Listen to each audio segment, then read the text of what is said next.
reality that I would eventually have to face. No good could come from analyzing my life. Introspection was for people with interesting lives and money. I had left Los Angeles at midnight to avoid traffic in Pomona and San Bernardino, hoping to get to the valley around 4:30 or 5. By getting in late and waking up at 10, I could avoid wasting a day on the road.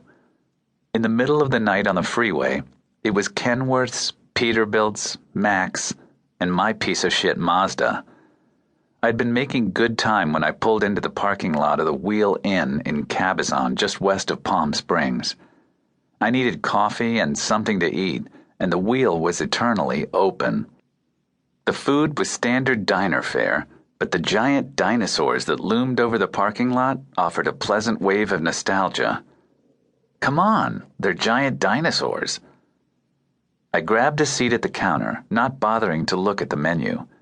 I kept to a strict policy with roadside diners. OOB, only order breakfast. It was a safe bet, and sometimes a pleasant surprise. Lunch and dinner could be a crapshoot. There's always that one entree that doesn't belong. Whoever orders chicken cordon bleu at Chauncey Joe's Gasoline and Beef Jerky Emporium is asking for the intestinal challenge that they will soon face. Because I had no interest in health or proper diet, I ordered biscuits and gravy with a side of bacon. I considered bacon to be a digestif.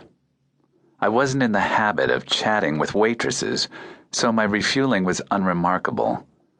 The food was above adequate, and the coffee gave me just the amount of jitters that I wanted. I wasn't ready to get right back in my truck.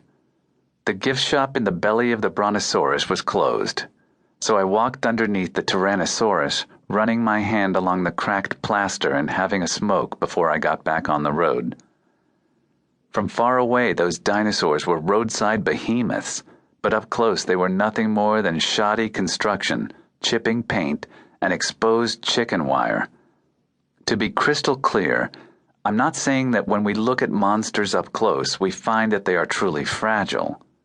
And I'm not saying that strength from a distance can often be revealed as a facade, protecting one's smaller weaknesses.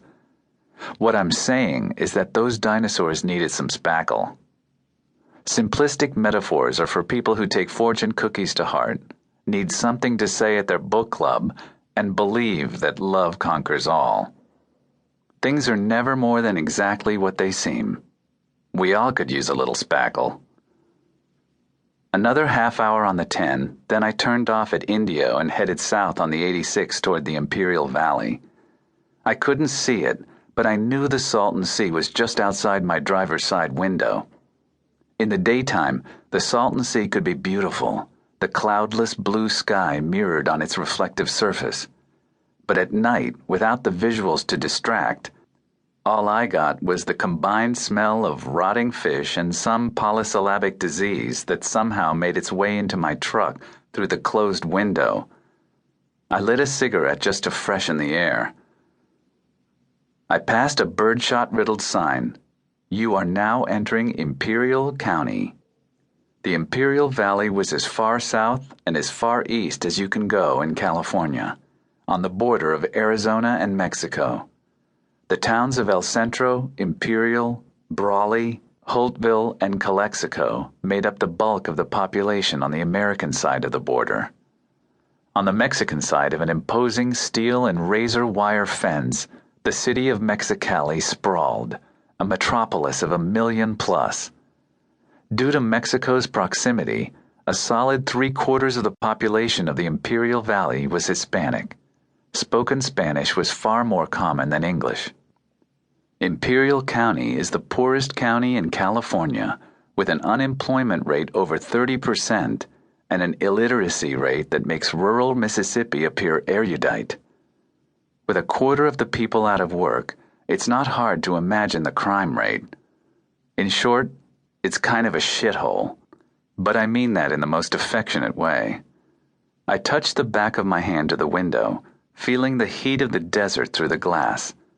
Even late at night, it was in the mid-90s. The days were going to be blistering, topping 110 degrees. It would be an hour before I got to the house.